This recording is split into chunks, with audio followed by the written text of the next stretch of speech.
Especially on a Friday evening when everyone's all worn out and not thinking about doing nothing but trying to get home. So I especially appreciate your being here. We did it this Friday evening because this was the only date available. And we're very honored to have you. Just real brief, H. Bingham & Associates is an organization that produces exhibitions of traditional African cultural arts that travel nationally. We started in Philadelphia at the main branch, at the main branch library here as our second venue. Our first venue was a local library in a highly, in a neighborhood, Cecil B. Moore Library, in a neighborhood that has been highly devastated by neglect and disinvestment in central North Philadelphia. Well, our position was, David Lawrence and myself, who was my partner in initiating this, our position was that our community deserves the best. So though we did it in a disinvested community in central North Philadelphia, it launched us for now a national tour. We've had now over 100,000 people see our exhibitions. What we do as an organization is internationally known and held in high regard because there's so few Africans who are involved in preserving and presenting this cultural material and documenting it. Central Branch Library, the library at Cecil B. Moore was so interesting because the community loved it, and then the people from Main Branch and other branches came to see it by the busload, okay, which is unheard of and unprecedented, and then they demanded we bring it here. So that's how it came here. When it was here, we had 25,000 people see it. The exhibition, which was called The Majesty of African Motherhood, that exhibit is now at Florida A&M University. It's traveled to 7 cities in its 5-year history. And it and other exhibits are traveling, nationally. I mentioned about the local library because I think it's important. A lot of times we want to do things and we think it starts in the megasphere. It starts in your community. If you want to do something that's important, there's no more important place to do it than in your community. And that's what we did, and that's what launched us to an international presence, along with obviously a lot of effort, work, and support. Right now I'm going to introduce Dr. Rosalind Jeffries along with other parties who will assist in providing particular areas. Over here to my right is Brother Sekou Keita. Right here, raise your hand. He is my brother.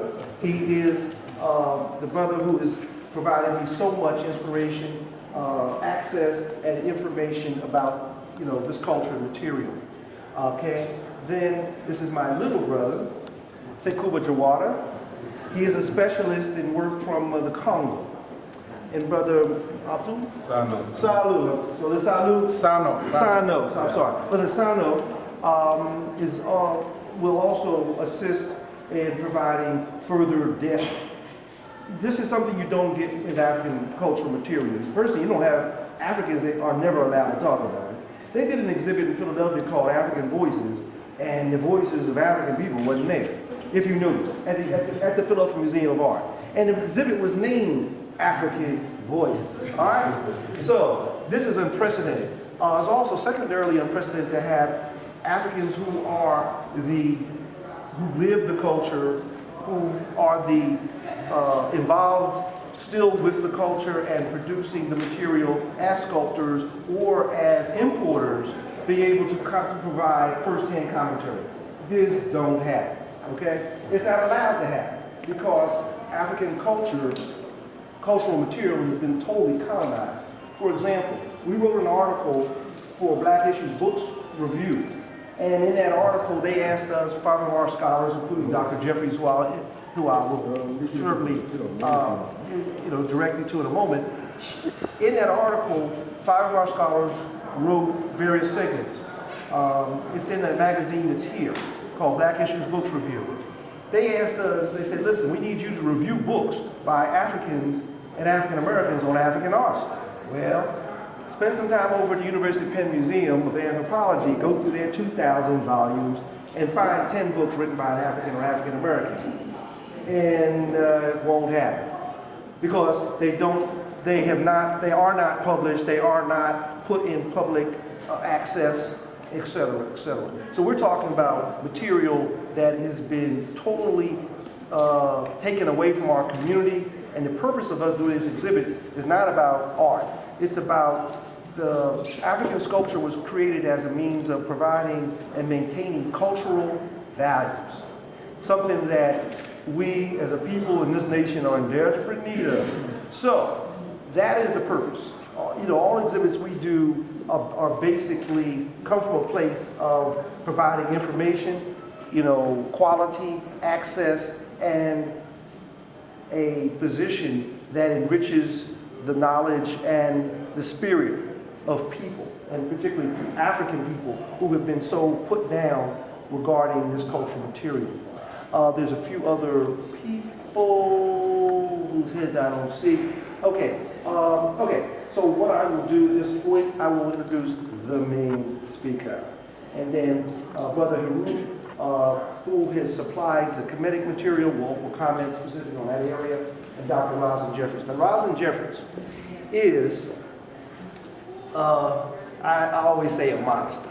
She is by, in terms of physical presence and height, one might say diminutive. But when she stands in front of a mic, she's 7 foot tall. She has become our national speaker. Her first exhibition presence to see our work was here. She was here for a national conference. She came and saw the work. She was doing a book on African motherhood and was further inspired to finish the book, which is now in editing.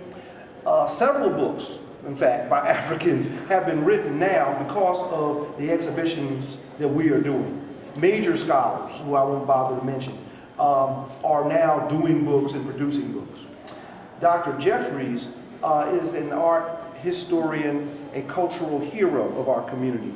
Along with her and her husband, they have lived in the continent and traveled in the continent for 50 years. And so we're talking about people who are installed, who have firsthand knowledge. She's also a PhD from Yale in art history. She's taught and lectured all over. She's worked at the Met, at the Brooklyn Museum, etc. This is Dr. Jeffries, and welcome.